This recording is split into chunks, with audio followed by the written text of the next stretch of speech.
It's been a few years, but this night still sticks with me, mostly because of how fast something that felt completely normal turned into a situation I still have nightmares about. I was 17. It was my senior year of high school.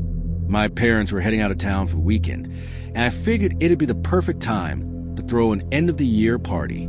I wasn't planning anything crazy, just some beers, some music, and as many friends as could fit in the house without breaking anything or waking up the neighborhood. I planned it out pretty well. Got the usual, a stack of red Solo cups, ping pong balls, chips, and soda. My older brother was 21 at the time and agreed to buy the alcohol in exchange for inviting some of his friends. He said he'd keep an eye on things. Our house was in a quiet cul-de-sac with a decent-sized backyard that backed up into this weird stretch of land. Basically a dry runoff area meant for floodwater that no one ever went into. I figured we wouldn't get any noise complaints from neighbors, and we'd be fine. By 9 p.m., the house was starting to fill up. I left the front door open to make things feel casual, and it worked. People flowed in and out. A couple friends were DJing off a Bluetooth speaker, and someone brought a portable fire pit for the backyard. At the time, it felt like one of those unforgettable nights.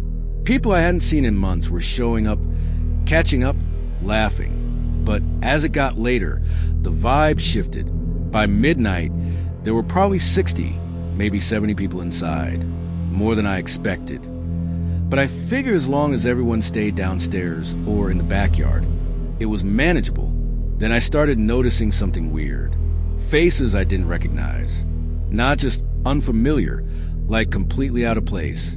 People in groups, standing in corners, barely talking, just watching everything like they were casing the house. I asked a couple friends if they knew them, but everyone just shrugged. Friends of friends, they'd say. That's the kind of excuse that keeps you from asking too many questions. That's when I decided to start locking the door. Every time someone left, I'd relock it behind them.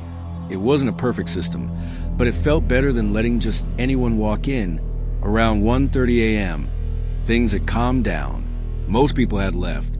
Maybe 20 were still around, some chatting in the backyard, others in the living room. That's when my friend Peter walked over to me and asked something that made my stomach drop. "Hey, who's the guy that just went upstairs?" I froze. Nobody was supposed to be up there. I'd made it clear that the upstairs was off limits. All the bedrooms, the bathrooms up there, it was all closed off. I asked him what he meant, and he said, "I just saw some guy go up like a minute ago." I didn't recognize him. So I went upstairs. I checked everything.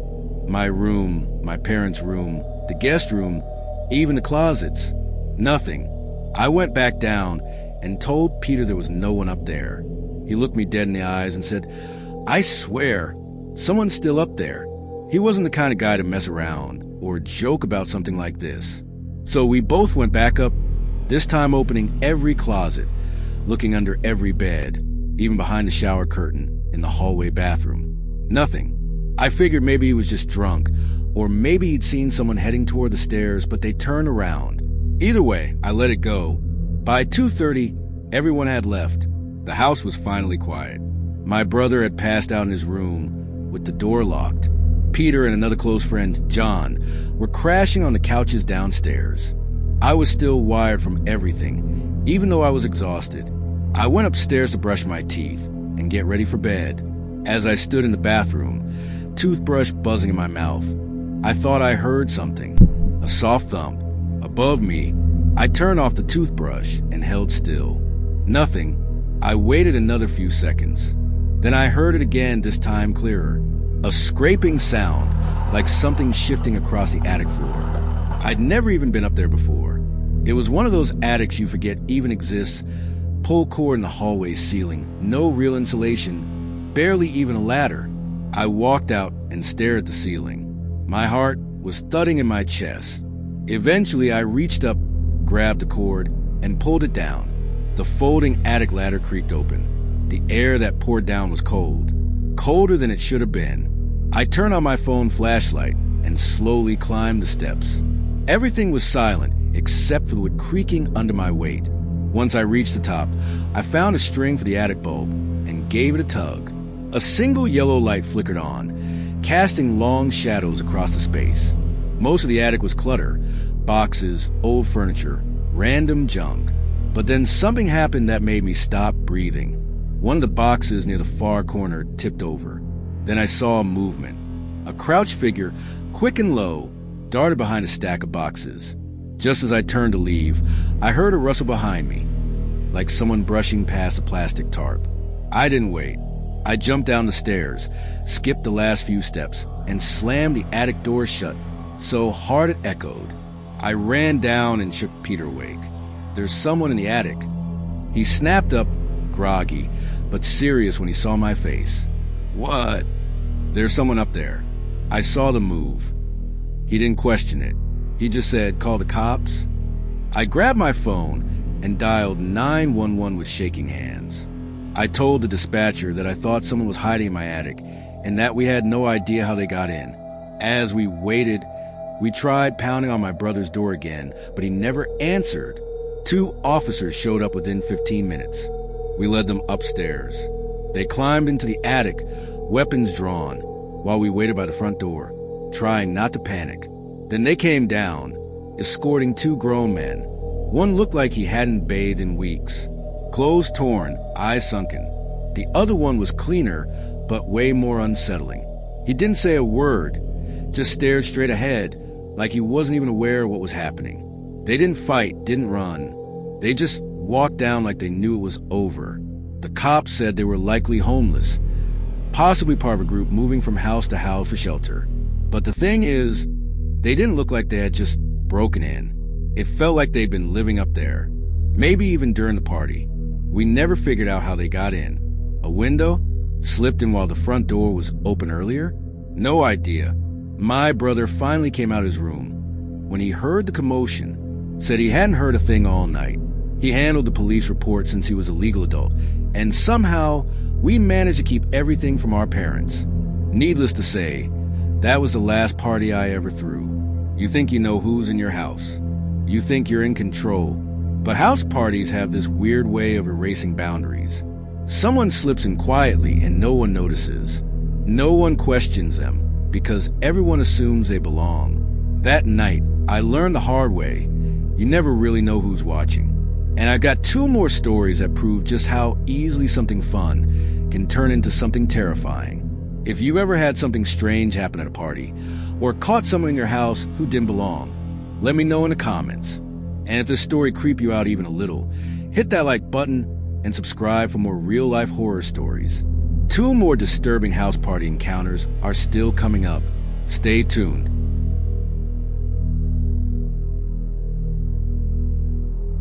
This next story happened during my freshman year of college. I went to University of Idaho before transferring out the following year. Honestly, I don't miss it, mostly because of this night. Frat parties were a constant thing there. Every weekend, some house would throw one. Most were loud and chaotic. Beer-soaked floors, crowded basements, red Solo cups everywhere. Some were actually fun, and a few were just off. You couldn't always tell why. Sometimes it was the vibe, sometimes the people, sometimes the location. This story takes place at one of those off parties. It was a smaller fraternity, not one of the big-name ones with columns and banners. Their house sat on a side street a little further from the main frat row. They'd advertise the party as open invite. Typical girls getting free, guys paid $20 at the door deal. Kind of red flag already, but me and 2 of my dorm buddies decided to go anyway. We didn't have anything else going on, and we figured if it sucked, we could always leave and hit somewhere better. We showed up around 11 p.m., paid the cover, and walked in. Immediately, something felt off. There were definitely people inside, probably 30 or 40 at least, but the whole house felt grimy. Dim lighting, sticky floors, beer cans already flattened in corners. There was this humid, suffocating heat inside, like the air wasn't circulating.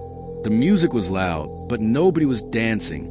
Just groups of guys standing around awkwardly, most of them glaring at us when we walked in. I remember whispering to one of my friends, "Why does it smell like rotting carpet?" He laughed, but I wasn't joking. The house had this nasty, sour stench, like spilled beer mixed with mildew and something else I couldn't place. and there were barely any girls there. The whole thing felt like a trap that hadn't sprung yet. We stuck around for maybe 10 minutes, trying to make the most of it. But then I noticed a few guys heading toward the back of the house, slipping through a door I hadn't seen earlier. They didn't say anything to anyone, just walked quietly through a narrow hallway and vanished. Figuring it might lead to the backyard, I decided to follow. Maybe some fresh air would help shake the weird feeling. I told my friends I was going to check it out and headed toward the back hallway. The lights flickered as I walked through it. One bulb was completely out, and the other gave off this weak yellow glow, the kind of lighting that makes shadows look deeper than they should be. I opened the back door. There was a small patch of yard, overgrown weeds, some broken lawn chairs, and a single fire pit glowing orange in the darkness. Two guys stood by it, both smoking in silence. No music, no one else out there. The second I stepped outside, they turned and looked at me. Not glanced, looked, eyes locked, heads tilted slightly like they were studying me. I hesitated for a second, instinct screaming at me to go back inside, but one of them raised his hand slowly and waved me over. I could have turned around. I should have turned around. But part of me didn't want to look scared. Maybe they were just being weird, and I was overthinking it. So I walked over and sat down on one of the old logs around the fire. They didn't offer me a cigarette. They didn't ask who I was. They didn't even say hello. They just kept smoking and staring in my direction. Not at me exactly, more like through me, like they were waiting for something, trying to ease the tension. I spoke up. "You guys in this frat?" One of them, shaved head, cigarette tucked behind his ear, shook his head slowly. Didn't say anything, just shook his head. "Do you know anyone here?" They glanced at each other. No answer, just this long, awkward pause. Then both of them turned their heads and stared at me again, this time with an intensity that made my skin crawl. There was no friendliness in it, no curiosity. It felt predatory. Finally, one of them, hoodie guy, spoke. His voice was low, flat, almost like he was reading off a script. "That's a nice watch." I looked down at my wrist. It was a scratched-up Timex my dad gave me. Nothing expensive. I laughed nervously. "Thanks. It's not worth much, though." Then the other one stood up, took a slow, deliberate step toward me. "Give me your watch," he said. The other guy, the one with the buzz cut, stood too. He moved behind me, casually, but it felt calculated, like he was cutting off my escape route. That's when it hit me. This wasn't a weird moment anymore. This was a mugging, or something worse. I slowly started unclasping the watch, trying not to show how fast my hands were shaking. As soon as I got off my wrist, I tossed it toward the first guy's chest, and the second it left my hand, I stood up. I didn't even look at where it landed. Behind me, I heard the distinct click of a switchblade opening, and a voice, lower and closer than I expected, said, "Take off your shirt." No hesitation this time. I ran. I bolted for the back door, hard in my throat. I heard at least one of them running behind me, maybe both. I flew through the hallway, crashed into main room, and stumbled into the crowd. People looked at me like I was nuts, but I didn't stop. I found my friends, grabbed them by the arms, and said, "We're leaving, right now." They tried asking questions, but I wasn't saying a word until we were out of that house. We walked fast down the sidewalk, back toward campus. The night air felt like ice on my face. I kept checking behind us, adrenaline still pumping. For a few blocks, nothing. But then, maybe 5 minutes into our walk, I turned around. Two silhouettes, a block behind us, walking slowly side by side. No talking, just following. We stopped, and so did they. They stepped forward into a pool of yellow streetlight. It was them. "Run," I told my friends, and we did. We sprinted the last few blocks back to campus. We didn't look back. We didn't stop until we were in our dorm, door locked, curtains drawn, lights off. We sat in silence for a long time after that, just trying to process it. I reported it to campus police the next morning and even spoke with the president of that frat. He swore up and down those two guys weren't affiliated with the house, and that they'd been kicked out earlier for causing problems. But he didn't have names. No one did, and I never got any real answers. I also never went back to that frat. Ever. There's this false sense of safety that comes with parties. You think being surrounded by people means you're safe, that there's no way something bad could happen in a crowd. But it's not true. Danger doesn't always stand out. Sometimes it looks like two quiet guys by a fire pit. And sometimes you don't realize you're in trouble until someone says something like, "Take off your shirt." If you've ever had an encounter like this, where a party turned into something you never expected, drop in the comments. I want to hear your story. And if this one made you uneasy, hit that like button and subscribe for more real-life horror stories told just like this. One more terrifying story is coming up next, and it's the worst of them all. Stay tuned.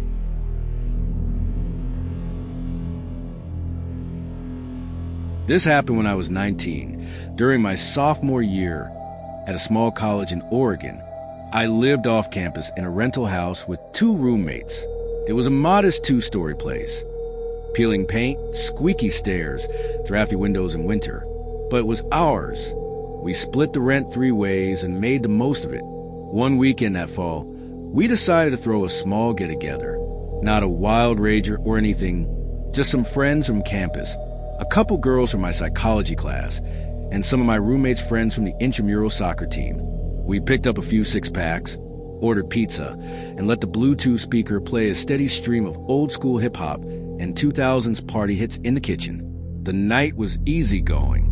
People laughed, drank, talked. Some hung out in the kitchen, others in the living room, and a few spilled out into the backyard when it got too warm inside. There were no fights, no drama, just a regular chill night. But that's what still gets me. How normal it all felt. Until it wasn't. Around 1:30 a.m., most of the crowd had cleared out. People had early classes, or they just faded out without saying goodbye. Pretty typical for a small house party. One of my roommates had already gone upstairs to crash, and the other said goodnight not long after. I stayed behind to clean up a bit. I wasn't tired yet, and I figured if I did it now, I wouldn't have to deal with the crusty beer cups and half-eaten pizza slices in the morning. I was stacking solo cups in the living room when I noticed her, a girl I didn't recognize.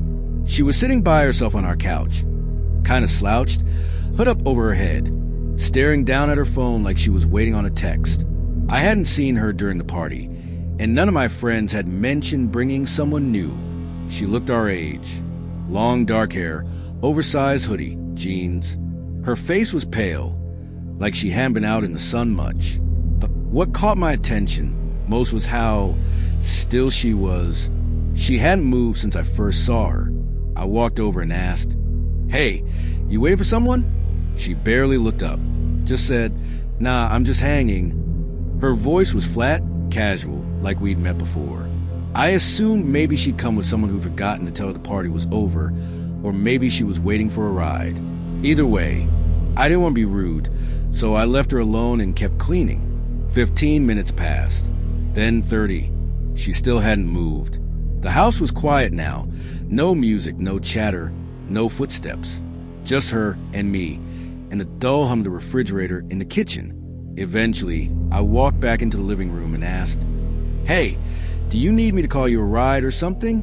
She didn't respond, just sat there, unmoving, still staring at her phone. Only now I noticed something else. The screen was off, completely black. I frowned. "You okay?" No answer. The vibe shifted hard right then. There was something about her stillness that made the room feel colder. Something about how long she'd been sitting there, without reacting, without even blinking much, that made me suddenly uneasy. I cleared my throat and asked again, more firmly this time, "Do you know someone here?" That's when she slowly turned her head toward me. Her face didn't change. No emotion, just this eerie blank stare. Her eyes locked with mine for a long, uncomfortable moment. Then she blinked once and said, "I was invited." "By who?" I asked, already knowing she wouldn't answer. Sure enough, she just turned her head back down to the blank phone screen and said nothing. At this point, it didn't matter who she claimed had invited her. Everyone had left, and this was my house. I stepped a little closer, trying to sound calm but assertive. "I think it's time to go." That's when she smiled, but it wasn't a friendly smile. It was slow, subtle, and deeply unsettling, like she was letting me in on some private joke or a secret. Then she whispered something I'll never forget. "You've seen me before." I paused. "What?" Her eyes stayed locked on mine. "You've seen me," she repeated, "but you don't remember." My stomach dropped. I tried to play off. Maybe she was confusing me for someone else, or maybe she was drunk or high, but I couldn't shake the chill running down my spine. I said nothing, just stared at her. I had never seen this girl in my life. I was certain. I pulled out my phone and said, "I'm gonna call the cops if you don't leave." No anger in my voice, just nerves. I was done with this. She stood up slowly. No panic, no fear, just calm. She looked around the room like she was taking in every detail for the first time. Her eyes scanned the walls, the ceiling, the photos on the shelf. Then she said, "It's different than it used to be." I swallowed hard. "What do you mean?" She didn't answer. She walked toward the front door on her own, but just as she reached it, she stopped. She turned her head and looked over her shoulder, and then she said something that made my skin crawl. I liked it better before the fire. Then she walked out into the night. I didn't hesitate. I shut the door and locked every bolt behind her. I stood there for a while, trying to process what just happened. I even opened the curtains and looked out the front window, but she was already gone. The next morning, I told my roommates what happened. They mostly just laughed it off, said she was probably some weird drunk girl or someone playing a prank, but I couldn't shake it. Something about her words, her movements, that cold stillness. None of it felt like a prank. I called our landlord later that week. I asked him if anything weird had ever happened in the house. At first, he hesitated. Then he admitted, yeah, there was something. 8 years earlier, before the house was converted into a student rental, there had been a fire. It started in one of the upstairs bedrooms. A girl had died. She was staying there temporarily. Something about trouble at home, bouncing between relatives. They never figured out exactly what caused the fire. Some said faulty wiring. Others said it was intentional, a suicide, or maybe something darker. I asked if he knew her name. He did. I wrote it down. That night, I looked her up. There was a memorial page, a few photos, some comments from people who knew her. When I found her picture, I felt my breath catch in my throat. It was her. Same long hair, same oversized hoodie, same face. She'd been dead for nearly a decade, and she'd sat in my living room like she never left. Whether she was a hallucination, a prank, or something truly unexplainable, I can't say, but she spoke like she knew the house, like she'd lived there, like she'd never really left. We never threw another party in that house, and we moved out 2 months later. Sometimes people show up and something in your gut tells you something isn't right. You might not know why at the time, but your instincts are usually right, because sometimes the person sitting on your couch isn't a guest. Sometimes they're a memory, or something worse. If you ever had someone show up at your party that just felt wrong, or if you've ever spoken to someone and realized halfway through that they shouldn't even exist, leave your story in the comments. You're not alone. And if this story creeped you out even a little, do me a favor. Hit that like button, subscribe, and turn on notifications. More true horror stories are coming soon. Sleep well.